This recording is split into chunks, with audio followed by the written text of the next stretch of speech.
ایک 10 کلو کے تھیلے کے لیے لوگ مر رہے ہیں, لوگ آپس میں لڑ رہے ہیں. کوئی بھی چیز اب سستی کوئی بھی نہیں رہ رہی. غریب سے غریب غریب ہو رہا ہے, امیر سے امیر ہو رہا ہے. ادھر کہتے ہیں جی وہ فلانا خان آئے گا وہ میرے ساتھ صفائی کرے گا, فلانا میاں آئے گا وہ صفائی کی کوئی صفائی نہیں ہو رہی ہے. اس وقت ہم موجود ہیں وفاقی دارالحکومت کے معاشی ہب اپارہ میں. مہنگائی نے عام آدمی کا جینا جو ہے وہ محال کر دیا ہے.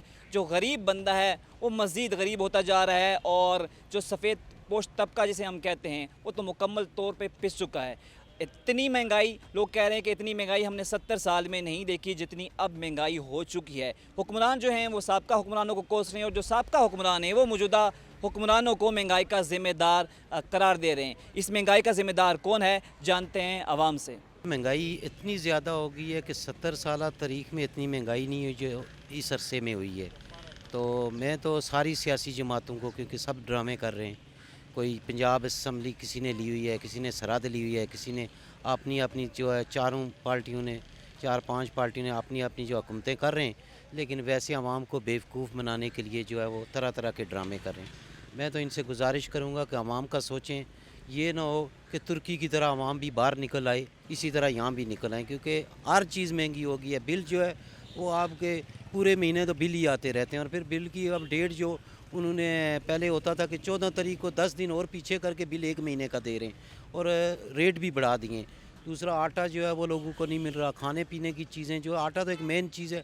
اگر آپ مرغی گوشت جو مرضی دسترخوان پہ رکھ لیں, اور مرغی اگر روٹی نہ ہو تو کچھ بھی نہیں ہوتا.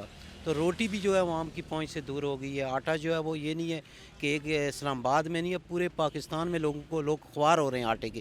ایک 10 کلو کے تھیلے کے لیے لوگ مر رہے ہیں, لوگ آپس میں لڑ رہے ہیں. تو میری تو سیاستدانوں سے گزارش ہے, اور جن کے پاس یہ باغ دوڑ ہے ان سے بھی گزارش ہے کہ خدا کے لیے آپ پاکستانی ہیں, مسلمان ہیں, تو مسلمانوں کا خیال رکھیں. مہنگائی واقعی بہت زیادہ ہے, اور مسائل ہیں لوگوں کو, اسپیشلی مڈل کلاس اور لوور مڈل کلاس جو طبقہ ہے وہ بری طرح پس چکا ہوا ہے اس اشرافیہ کی آپس کی ریشہ دوانیوں کی وجہ سے. ٹھیک ہے, ان کی آپس کی لڑائیاں ہیں, اور الٹیمیٹلی اس کا جو سارا نزلہ ہے وہ جا کے لوور مڈل کلاس اور مڈل کلاس پہ, تنخواہ دار طبقے پہ گر رہا ہے, جس کی وجہ سے اس وقت ہر چیز جو ہے وہ عام پبلک کی اپروچ سے دور ہوئی ہے. وہ ان کی قوت خرید ختم ہو چکی ہوئی ہے, اور ان کی قوت خرید سے دور ہو چکی ہے. یہ لوگوں کو اس وقت پاکستان کے اندر اسپیشلی اس معاملے کو لے کر بہت زیادہ بے چینی ہے.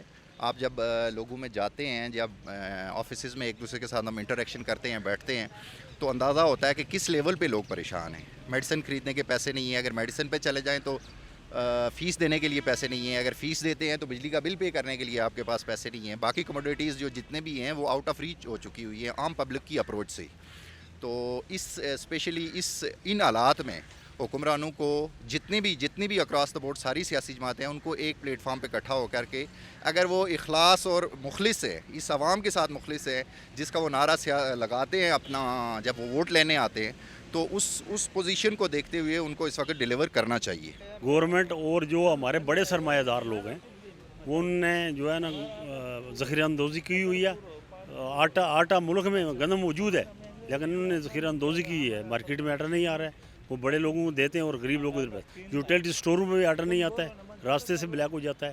یہاں کوئی مجسٹریٹ نہیں ہے, کوئی اے سی نہیں ہے, کوئی انتظامیہ کے نام کی چیز موجود نہیں ہے. گاڑیوں والے اپنی مرضی سے کرایہ لیتے ہیں, یہ موٹر سائیکل بائکوں والے اپنی مرضی سے کرایہ لیتے ہیں. پٹرول 10 روپے کم ہوتا ہے, عوام کو اس کو کوئی ریلیف نہیں ملتا ہے. کیوں نہیں ملتا ہے؟ کدھر ہے گورنمنٹ؟ کوئی گورنمنٹ نہیں ہے. بائک والا ہے, اس کو یہ آپ دیکھو ریٹ وہی لگاتا ہے, سامنے ہے 10 روپے لیٹر کم ہو گیا پٹرول. گاڑی والا کرایہ وہی لیتا ہے, پٹرول کم ہو گیا. کدھر ہے گورنمنٹ؟ نہ ہی کچھ صوبائی گورنمنٹ ہے, نہ ہی وفاقی گورنمنٹ ہے. عوام پس رہی, یہ ویری بیڈ, وہی کنڈیم اٹس. گزارا اس طرح کیسے, ایک بندہ کمانے والا ہو تو گزارا تو مشکل ہی ہے, لیکن کرنا تو بہت چاہیے. آٹا کس طرح جا رہا ہے, چینی کس طرح ہے, گیہوں کس طرح ہے, ڈھیری ساری اسٹوروں میں لائنیں لگی رہتی ہیں. اور بعض اوقات جو ہے نا یہ اپنے صوبے, ہمارا صوبہ کے بھی کیس ہے, ادھر نہ آٹا ملتا ہے, نہ چینی ملتی ہے, نہ گیہوں ملتا ہے. ادھر کہتے ہیں جی وہ فلانا خان آئے گا وہ میرے ساتھ صفائی کرے گا, فلانا میاں آئے گا وہ صفائی کی کوئی صفائی نہیں ہو رہی. ادھر غریب بندے کا گزارا بہت مشکل ہے. اور اس میں کیا ہم کہہ سکتے ہیں کہ کون اچھا آئے گا کون برا آئے گا. ہمارے کے میں تو 8 سال سے اس کی حکومت ہے پی ٹی آئی کی, ادھر تو انہوں نے کوئی صفائی سوائے مہنگائی کی, بے روزگاری کو کوئی نہیں ملا. اسلام آباد میں تو پھر بھی ہے کہ 650 کا آٹے کا توڑا مل جاتا ہے اسٹوروں پہ آگے پیچھے, ادھر تو کچھ بھی نہیں ملتا ہے. اگر ایک گاڑی جاتا ہے تو وہ آپس میں لڑتے ہیں اور آٹا باہر بلیک ہو جاتا ہے, بات ختم.